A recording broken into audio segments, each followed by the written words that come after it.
오늘 이 아침 우리에게 주시는 말씀은 요한계시록 12장 13절부터 17절의 말씀 봉독합니다. 용이 자기가 땅으로 내쫓긴 것을 보고 남자를 낳은 여자를 박해하는지라.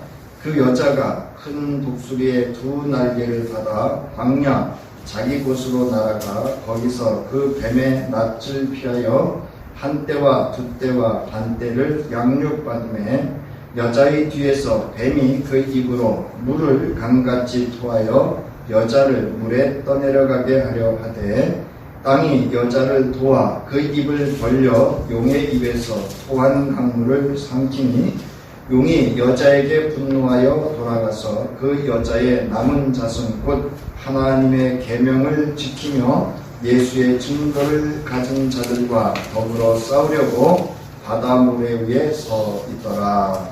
아멘. 오늘 이 말씀을 보면 하나님의 백성은 또는 예수 그리스도에게 속해 있는 그리스도인이란 것을 알 수가 있습니다.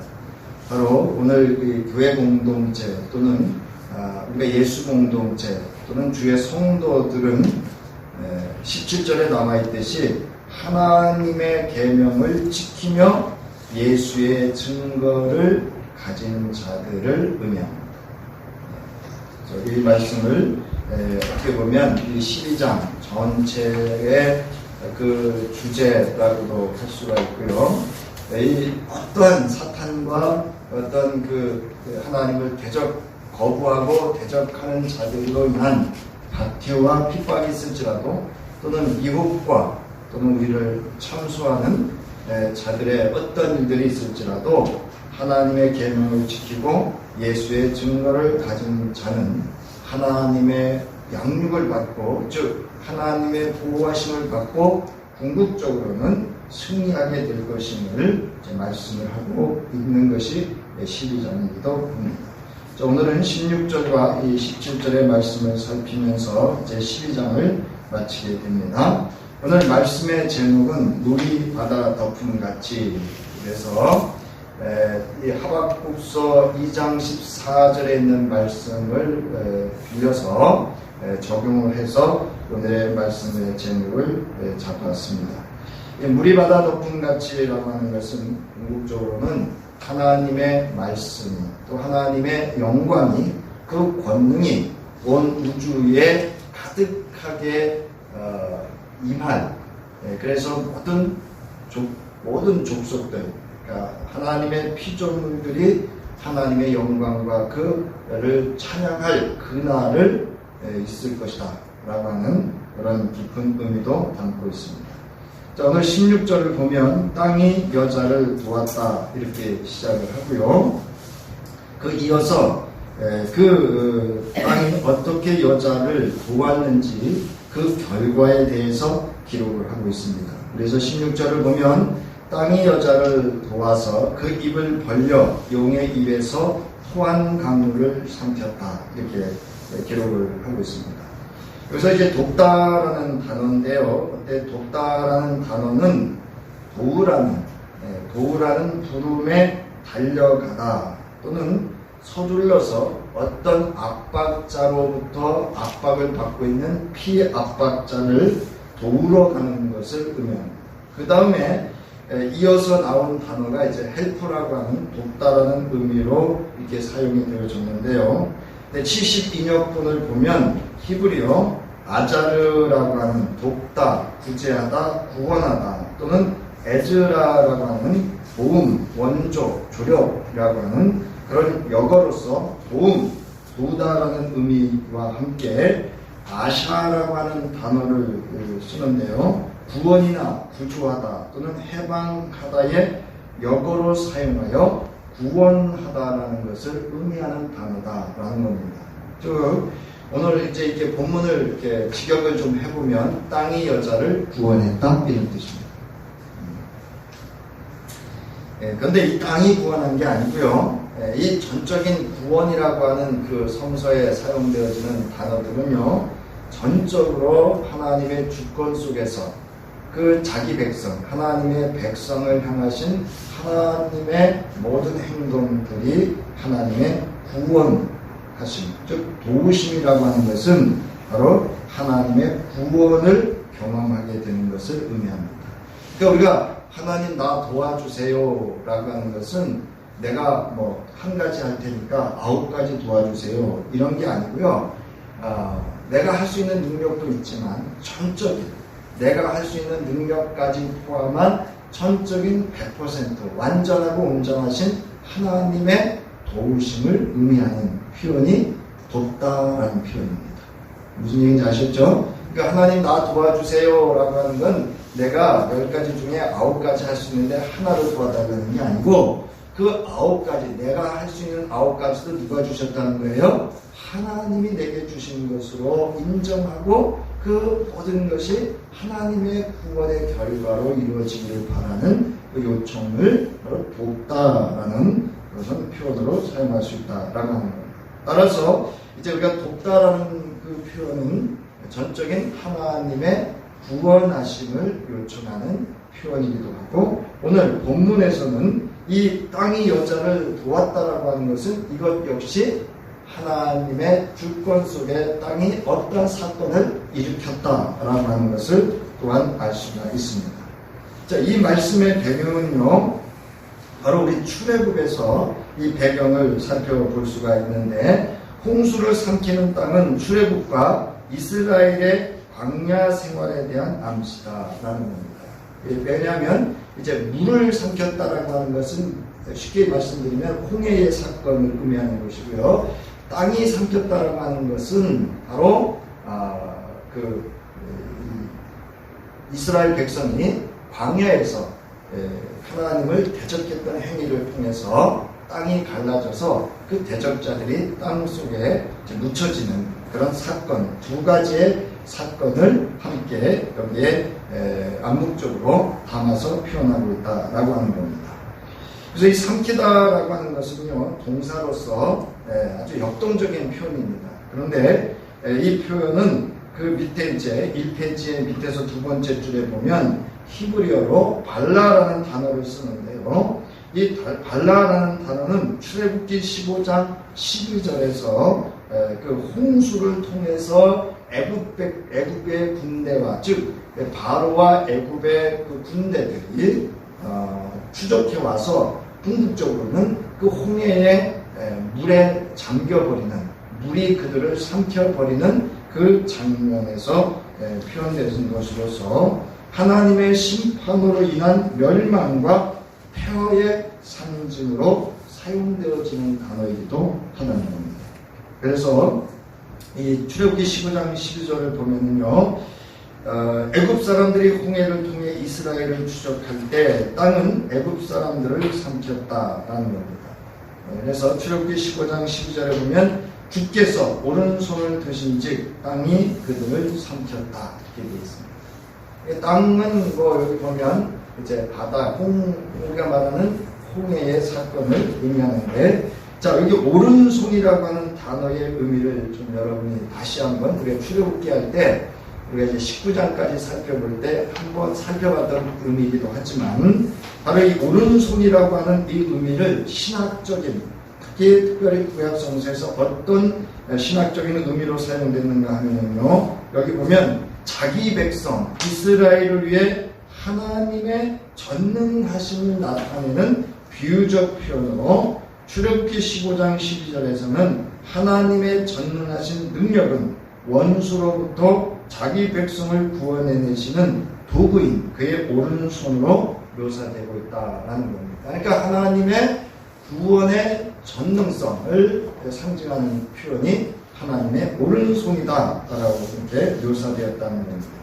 자, 여기 보면 드셨다 그랬어요. 주께서 오른손을 드셨다라는 표현은 들다라는 표현은요, 내뻗다라는 표현인데요. 이거는 던지다라는 의미도 있지만 여기서는 심판의 의미가 있고 또 하나님의 백성에게는 뭐죠? 하나님의 구원하심을 경험하는 그러한 표현이기도 하다는 겁니다. 그래서 오늘 저와 여러분을 향해서 하나님께서 우리를 향한 그 오른손을 드시고 있음을 여러분 믿으시기 바랍니다. 그래서 우리는 항상 하나님의 그 구원하심의 손길 속에서 그 오른손, 그 하나님의 전능하신 구원하심의 손길 속에 그 보호하심 속에 살아가고 있는 존재이기도 하다는 것을 알 수가 있습니다. 따라서 하나님의 오른손이라고 하는 표현은 쉽게 말씀드리면 하나님을 대적하고 거부하는 자에게는 심판의 손이지만 철저하게 하나님이 택하시고 하나님을 믿고 그를 경외하고 예배하는 자들에게 있어서는 하나님의 구원하심을 경험하는 은혜의 손이라고 하는 것을 우리가 또한 알 수가 있습니다. 자, 구약성서 특별히 출애굽 후 광야에서 하나님의 심판으로 땅이 삼켰던 사건을 반영하고 있다라고 이렇게 볼 수가 있습니다. 그래서 민수기서 16장 12절로부터 14절과 신명기서 11장 4절로부터 7절에 보면 이제 모세에 대한 저항이죠. 모세에 대한 것에 대해서 이야기하는 사건인데요. 민수기서 16장 12절로부터 14절에 보면 모세가 엘리압의 아들 다단과 아비람을 부르러 사람을 보냈더니 그들이 이르되 우리는 올라가지 않겠노라. 네가 우리를 적과 꿀이 흐르는 땅에서 이끌어내어 광야에서 죽이려 하니 어찌 작은 일이기에 오히려 스스로 우리 위에 왕이 되려 하느냐. 이뿐 아니라 네가 우리를 적과 꿀이 흐르는 땅으로 인도하여 드리지도 아니하고 밭도 포도원도 우리에게 기업으로 주지 아니하니 네가 이 사람들의 눈을 빼려느냐. 우리는 올라가지 아니하겠느냐. 그러니까 이제 모세의 그 지도력이죠. 그러니까 모세가 이제 이스라엘을 인도하는 지도자로 택함받은 것도 네가 스스로 그렇게 한 거고, 아론을 제사장 삼은 것도 모세 네가 한 거라는 거예요. 그래서 우리는 네 말 안 듣겠다. 지금 이렇게 그 엘리압의 아들 다단과 이제 아비람이 모세의 그 명령, 모세의 지시에 이제 거부하고 대적하는 행위를 이제 볼 수가 있습니다.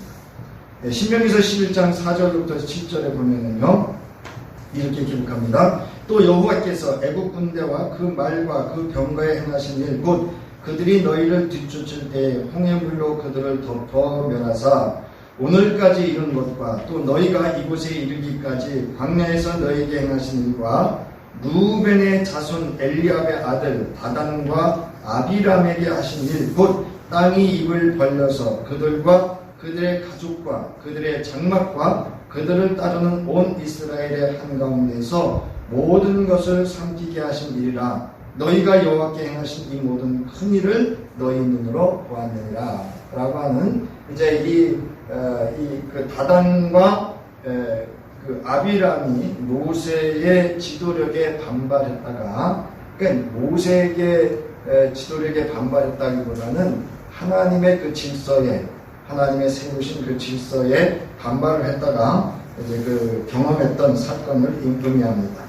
그래서 민수기서 16장 30절로부터 35절에 보면 이렇게 나오죠. 만일 여호와께서 새 일을 행하사 땅이 입을 열어 이 사람들과 그들의 모든 소유물을 삼켜 산채로 스울에 빠지게 하시면 이 사람들이 과연 여호와를 멸시하신 것인 줄을 너희가 알리라.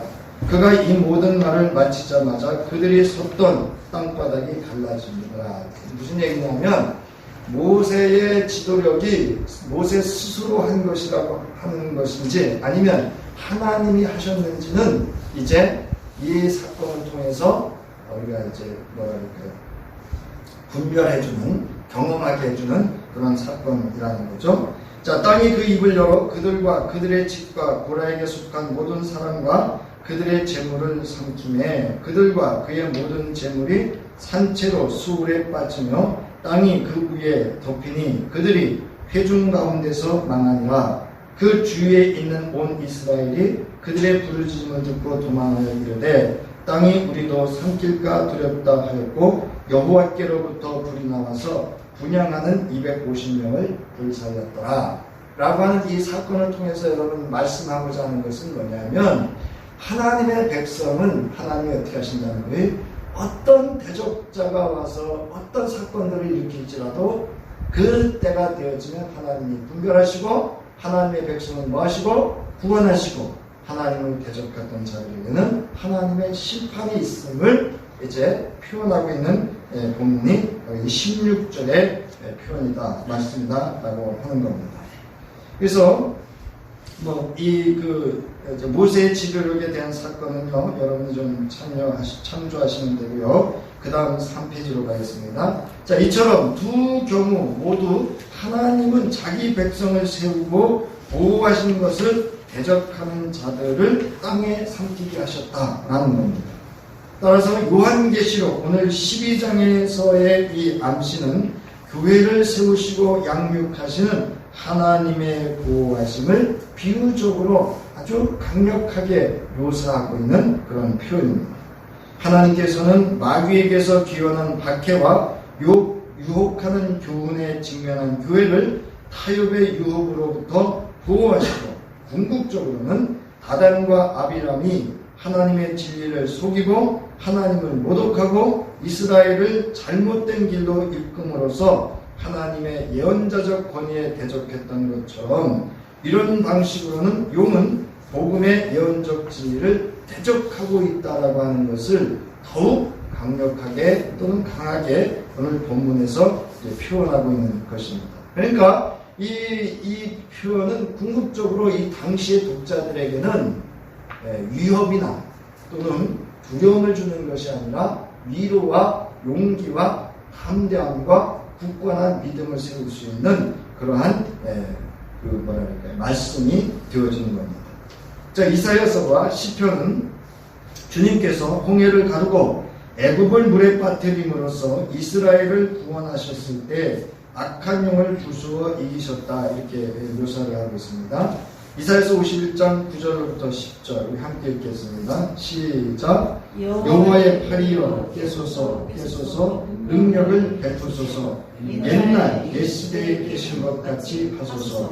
라합을 점이시고 용을 찌르시니까 어찌 주가 아니시며 바다를 넓고 깊은 물을 날리시고 바다 깊은 곳에 길을 내어 구속받은 자들을 건너게 하시니가 어찌 주가 아니십니까? 시편 74편 13절부터 15절 함께 있습니다. 시작. 주께서 주의 능력으로 바다를 나누시고 물 가운데 용들의 머리를 깨뜨리셨으며 리오야단의 머리를 부수시고 그것을 사막에 사는 자에게 음식물로 주셨으며 주께서 바위를 쪼개어 큰 물을 내시며 주께서 늘 흐르는 강들을 마르게 하셨나이다. 오늘 이제 여기 보면 이제 16절에 나오죠. 그 입을 벌려 용의 입에서 토한 강물을 삼켰다라고 하는 거죠. 그러니까 이제 15절에 나와 있죠. 여자의 뒤에서 뱀이 그 입으로 물을 강같이 토해서 여자를 물에 떠내려가게 하려 했지만 궁극적으로는 하나님의 큰 물이 어떻게 했다고요? 그 물을 삼켰다는 거죠. 쉽게 말씀드리면 사탄이 교회를 무너뜨리고 성도를 미혹하고 넘어뜨리고 실족하게 시험에 들고 실족하게 할지라도 궁극적으로 하나님의 말씀이 뭐라고요? 그들을 보호하시고 구원하실 거라는 겁니다. 그래서 우리가 말씀을 붙잡아야 된다. 말씀을 떠나서는 안 된다. 우리가 말씀으로 우리를 세워가야 되는 것은 바로 거기에 있습니다.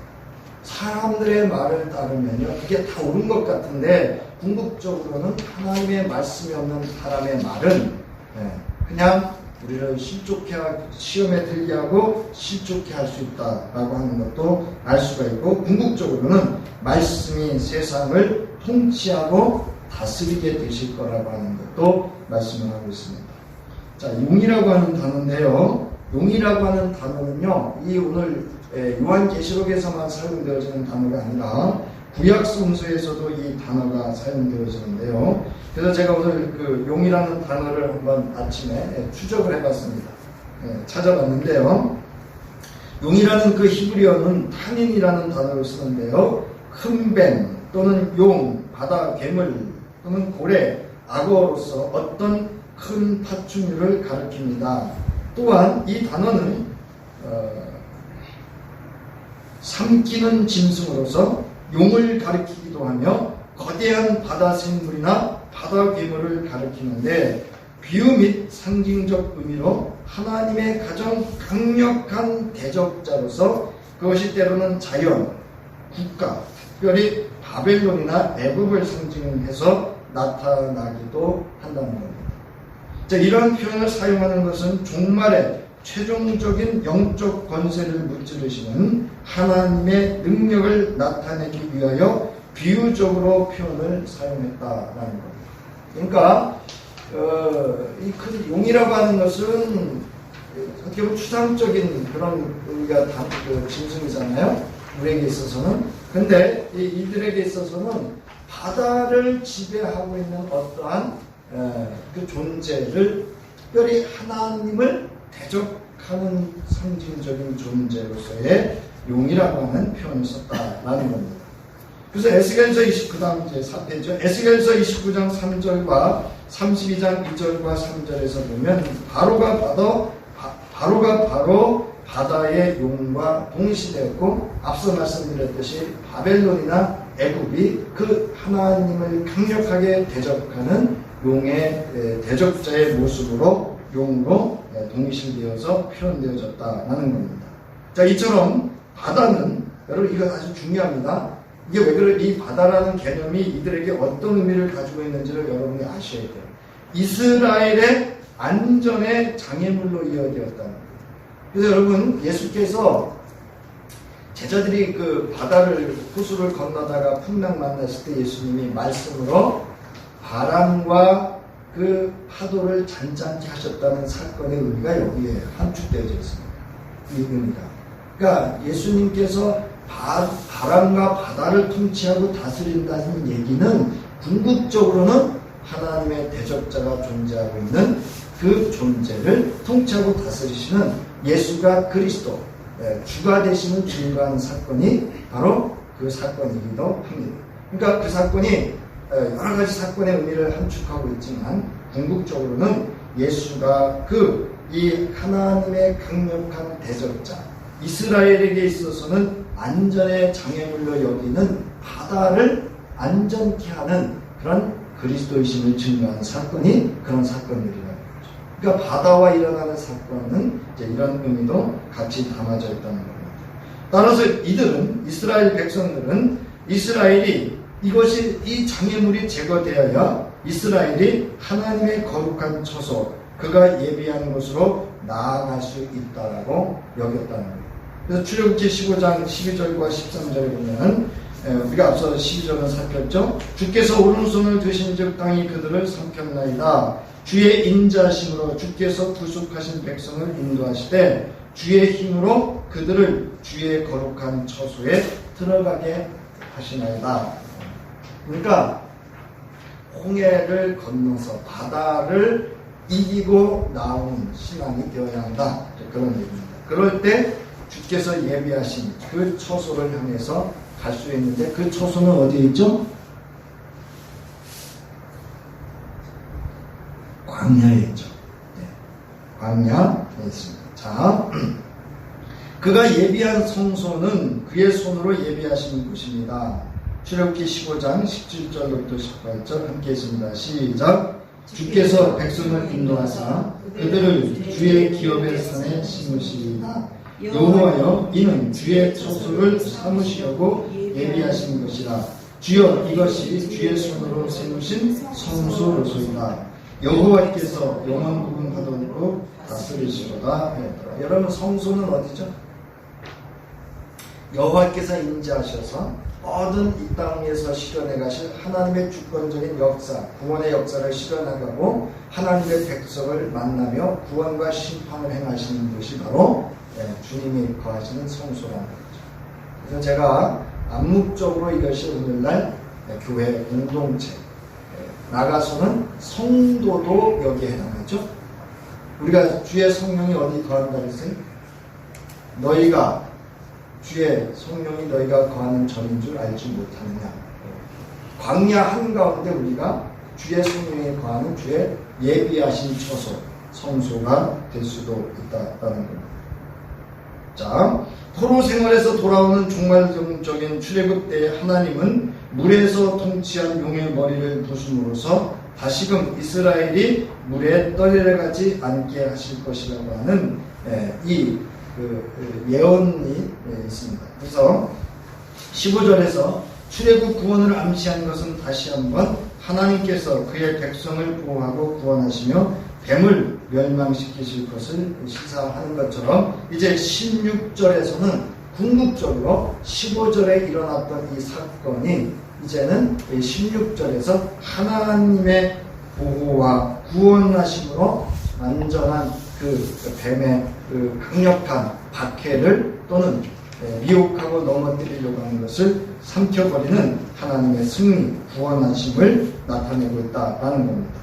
따라서 출애굽처럼 이곳에서도 하나님이 자기 백성을 보호하시는 목적은 교회를 하나님이 예비하신 광야, 그 거룩한 곳으로 인도하시는 데 있다라고 하는 겁니다. 그러니까 여러분, 교회는 바로 하나님의 구원의 역사를 이루는 초소라고 하는 것을 다시금 그 당시 기독 공동체에게 더더욱 그들의 공동체를 견고하게 하고 그들이 그곳으로부터 하나님의 놀라우신 은혜와 또 구원의 역사를 경험할 수 있는 그런 곳임을 암묵적으로 또한 말씀을 하고 있는 겁니다. 여기서 우리가 좀 적용해보고 삼을 교훈은요, 세상을 덮으시는 하나님의 영광과 권능입니다. 하박국서 2장 12절부터 14절과 시편 93편 1절부터 5절을 보면요, 하박국서 2장 12절부터 14절인데요, 함께 읽겠습니다. 시작. 피로 성읍을 건설하며 불의로 성을 건축하는 자에게 받았을진저 민족들이 불탈 것으로 수고하는 것과 나라들이 헛된 일로 피곤하게 되는 것이 만군의 여호와께로 말미암음이 아니냐. 이는 물이 바다를 덮음같이 여호와의 영광을 인정하는 것이 세상에 무슨 말씀이냐면요, 물이 바다를 덮은 것 같이 여호와의 영광을 인정하는 것이 세상에 가득하기 때문에 피로 성읍을 건설하고 불의로 성을 건축하는 자는 하나님의 심판이 있을 것이다. 이건 오늘 우리가 정말 새겨들어야 될 그런 이 시대에 적용되어져야 될 말씀이 아닌가 싶습니다. 시편 93편 1절부터 5절. 저는 이 말씀이 제게 아침에 말씀을 다시 한번 이렇게 살피면서 큰 은혜가 됐는데요. 우리 한번 크게 함께 읽겠습니다. 여호와께서 다스리시니 스스로 권위를 입으셨도다. 여호와께서 능력의 옷을 입으시며 띠를 띠셨으므로 세계도 견고히 서서 흔들리지 아니함도다. 주의 보좌는 예로부터 견고히 섰으며 주는 영원부터 계셨나이다. 여호와여, 큰 물이 소리를 높였고 큰 물이 그 소리를 높였으니 큰 물이 그 물결을 높이나이다. 높이 계신 여호와의 능력은 많은 물 소리와 바다의 큰 파도보다 크니이다. 여호와여, 주의 증거들이 매우 확실하고 거룩함이 주의 집에 합당하니 여호와는 영원무궁하시리이다. 여러분, 세상의 소리가 크지 않습니다. 여러분, 우리는 더 크신 누구의 소리를 들으셔야 돼요? 하나님의 소리를 들을 수 있어요. 아멘? 이게 성도죠. 자, 17절. 자, 여자를 이제 보면, 이제 17절을 보면, 용이 여자에게 분노합니다. 그리고 돌아가서 그 여자의 남은 자손, 곧 하나님의 계명을 지키고 예수의 증거를 가진 자들과 더불어 싸우려고 바다 모래 위에 서 있더라. 이제 땅에 있는 모든 이들을 미혹하고 그 하나님을 대적하게 하는 그것보다는 이제 용이 정말 상대에서 싸워야 될 그 상대를 구체적으로 삼았다는 겁니다. 그것이 바로 성도죠. 자, 여자를 향한 용의 공격이 무의로 끝나자 용은 그 여자로 인하여 분노합니다. 그래서 무슨 얘기냐면 공동체를 무너뜨리려고 했는데, 그러니까 예수 그리스도를 무너뜨리려고 했는데 실패했죠. 여자, 예수를 따르는 그 믿음의 공동체, 교회를 무너뜨리려고 했는데 실패를 했어요. 그러니까 이제 사탄이 누구를 공격하려고 하는가 하면 이제 각각 뭐예요? 주의 성도들을 1대1로 대적하기 시작한다는 거예요. 무슨 얘기인지 아셨죠? 네, 이제 우리는 각각이 뭐냐?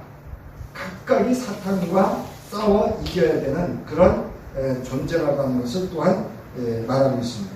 자, 여기에서 용은 두 번의 분노를 나타내고 있습니다. 첫 번째로 12절에서 하늘로부터 땅으로 쫓겨나는 것에 대해서 분노했죠. 두 번째로는 17절에서 그의 공격이 무의로 끝나자 분노합니다. 그러니까 여러분, 중요한 것은 이미 누가 이기셨어요? 예수 그리스도도 이기셨고 교회 공동체도 뭐 했어요? 이겼습니다. 그러면 성도도 어떻게 돼요? 이기는데 그 이기는 건 어떻게 이기느냐? 여기 나와 있습니다. 하나님의 계명을 지키고 예수의 증거를 가질 때 이길 수 있다는 겁니다. 자, 우리 6페이지로 가겠습니다. 6페이지. 첫 번째, 두 번째 쭉 여기 나와 있는 거 여러분 참조하시고요. 자, 용은 나오죠? 위에서 여섯 번째 줄. 용은 그 전쟁의 대상이 여자가 아니라 여자의 남은 자손들로 바뀝니다. 여기 우린 여자의 남은 자손 이렇게 개역개정에 나와 있는데요. 원어에는 들로 되어 있습니다. 여자의 남은 자손들 뭐냐? 각각 주의 성도들 각각 이런 의미로 받아들이면 되겠습니다. 자, 여자의 남은 자손 C는 여자의 남은 자손들로 번역할 수 있습니다. 이 의미가 창세기 3장 15절에 두고 있다는 사실을 제시하기 위함입니다. 그래서 여러분 창세기 3장 15절이 왜 중요한지를 아셔야 되고요. 창세기 3장 15절이 이제 요한계시록 12장과 그 요한계시록에서 어떻게 이루어지고 있는지도 또한 묘사하고 있는 것이기도 합니다. 자, 또한 사탄은 여자의 후손인 예수 그리스도는 물론 여자의 후손의 남은 자들과의 사이에서도 그 대립의 관계가 성립되고 있음을 보여주고 있습니다. 원래 여자의 자손은 예수 그리스도를 의미했지만 여기서 자손들은 예수 그리스도를 구조로 믿고 고백하는 믿음의 후손들, 즉 일곱 교회와 같은 모든 교회 공동체를 의미합니다. 이들은 하나님의 계명을 인내로 지키며 예수의 증거를 가진 자들입니다. 그러니까 여러분 오늘 말씀을 들으면서 내가 과연 하나님의 계명이라고 하는 말씀이죠. 하나님의 말씀을 지키고 예수의 증거를 가진 존재인지를 우리가 경험해야 됩니다. 자, 이들은 하나님의 계명을 인내로 지키고 예수의 증거를 가진 자들입니다. 하나님의 계명이란 예수 그리스도를 통하여 새롭게 선포된 하나님의 온전한 뜻이자 성도가 온전히 순종해야 할 책임들을 의미합니다. 좀 어려운 표현이기도 하지만 충분히 이해가 되시리라고 보는데요. 무슨 말씀이냐면 예수 그리스도를 통해서 우리에게 주어진 하나님의 말씀 또는 예수 그리스도의 말씀 그리고 우리에게 주어진 명령들을 감당해야 되는 거라는 겁니다. 자, 여기 보면 이제 계명 이렇게 나오죠. 결국 계명은 하나님의 명령으로서 하나님의 말씀을 의미하고 지킨다라고 하는 것은 보존하는 것, 보존한다라고 하는 것은 그것을 실현한다 이런 의미를 가지고 있죠. 자, 그 다음에 예수의 증거를 가진 자들은 예수에 관한 소식에 충실히 머무는 자들이라는 의미인데요. 예수 그리스도의 복음에 충실히 머무는 자들로 신자의 속성을 나타내주고 있습니다. 이게 무슨 얘기냐면요. 여러분, 예수에 관한 소식을 우리가 무슨 소식이라고 그래요? 기쁜 소식, 복음이라고 해요. 그러니까 우리가 알고 있는 복음이란 무엇인가에 대해서 거기에 충실히 머무는 자들을 의미합니다. 아멘? 자, 증거라고 하는 건 뭐냐? 내가 듣고 보고 경험한 그것을 그대로 말하는 거죠. 여러분, 예수 그리스도를 여러분이 듣고 보고 경험한 것, 그것을 말하는 것이 증언이고 증거입니다. 내가 경험하지 않으면 뭐예요? 증거할 수가 없겠죠. 자, 하나님의 그 다음 페이지 7페이지 하나님의 계명을 지키고 예수의 증거를 가지고 죽기까지 자기들의 생명을 아끼지 아니하고 이기는 이것이 바로 마지막 때에 교회가 승리하는 두 가지 열쇠임을 선견자 요한의 환상을 통하여 강력하게 메시지를 전하고 있습니다. 이는 지금도 우리의 신앙과 삶에 유효하게 적용되고 진행되어지는 말씀입니다. 성도란 하나님의 계명을 지키고 예수 그리스도의 뭐를 가진 자? 증거를 가진 자가 성도임을 말하고 있고요. 우리가 세상을 이기고 하나님의 대적자들과 그들의 미혹과 그들의 참소로부터 이길 수 있는 존재성은 뭐밖에 없다? 하나님의 말씀과 그 예수의 흔적, 내가 경험한 예수 그것뿐이다 라는 겁니다. 자, 사도 바울은 갈라디아서 6장 17절에서 이렇게 말합니다. 이후로는 누구든지 나를 괴롭게 하지 말라. 내가 내 몸에 예수의 흔적을 지니고 있노라. 자, 이를 성은이라고 하는데요. 사람의 몸에 생긴 징표 중에서 특별히 종교적 의미를 지니고 있는 흔적이라는 겁니다. 요한복음 20장 27절 도마에게 이르시되 내 손가락을 이리 내밀어 내 손을 보고 내 손을 내밀어 내 옆구리에 넣어보라. 그리하여 믿음 없는 자가 되지 말고 믿는 자가 되라. 사도들이란 누구냐면 바로 이 흔적을 가졌던 사람들. 자, 흔적이라고 하는 걸 거기 나오죠. 스티그마라고 하는 단어인데요. 찌른 자국으로 또는 표지로서 낙인은 주인이 자기 소유에 대한 표지로 사용하였으며 군대의 신병들은 일반적으로 그들의 손에 문신을 새겨 그를 자신이 군인임을 나타냈습니다. 여기에서 갈라디아서 6장 17절에서 바울은 자기 몸에 낙인 찍힌 이 흔적들을 지니고 있다고 말합니다. 이 흔적들은 그가 그리스도의 대의, 그리스도의 뜻을 위하여 이 세상에서 이루어 가실 하나님의 나라의 뜻을 위하여 당한 위험, 고난, 감옥생활, 매맞음 등에 의해 그의 몸에 남은 자국들을 의미합니다. 그리고 이 흔적들은 그가 그리스도의 충성스러운 공인된 열성신자, 종, 군사임을 표시해 줍니다. 여러분, 예수의 흔적을 가지시기 바랍니다. 결국 이러한 사탄의 분노로 인한 그들의 치열한 공격에도 불구하고 하나님의 구속의 은혜와 그 백성에 대한 보존하심으로 무력화될 것을 보여주고 있는 본문이 오늘 본문의 17절입니다. 그러니까 하나님의 계명과 예수의 흔적을 가진 이들 앞에서는 사탄의 어떤 그 강력한 하나님을 대적하는 자도 무력화시킬 수 있다는 겁니다. 마지막으로 이제 더불어 싸우려고 바다 모대 위에 서 있더라 했어요. 더불어는 뭐뭐 후에 뭐뭐 함께라는 것이고요. 여기 싸우다라는 것은 둘레에 배치하다라는 뜻으로서 프레오라는 단에서 유래했는데요. 이건 뭐냐? 오늘도 지금도 진행하고 있다라는 겁니다. 사탄은 지속적인 공격에 실패에도 불구하고 이제 마지막 사탄의 결전을 예고하고 있습니다. 자, 서 있다라고 하는 것, 이것은 공격이 멈춰지지 않았다는 것을 암묵적으로 암시하고 있고 아주 강력하게 우리와 대적하여 싸울 것을 의미하고 있습니다. 자, 우리의 교훈과 적용은요, 세상의 한가운데서 세상을 이기신 예수가 나의 뭐예요? 주가 되심을 여러분 믿으시기 바랍니다. 근데 이 예수도 그 40주야를 광야에 굶주리신 후에 승리하신 비결은 뭐였죠? 하나님의 말씀이었다는 거예요. 맞죠? 그 다음에 여기 나오죠. 예수의 흔적, 증거와 증언이 우리에게 치유의 승리를 가져다 줄 것입니다. 마가복음 16장 19절부터 20절 함께 읽겠습니다. 시작.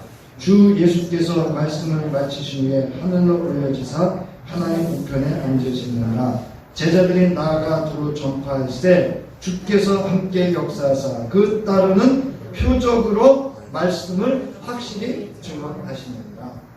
여러분, 가만히 있으면 하나님의 표적을 경험할 수 없습니다. 예수의 흔적을 경험할 수 없어요.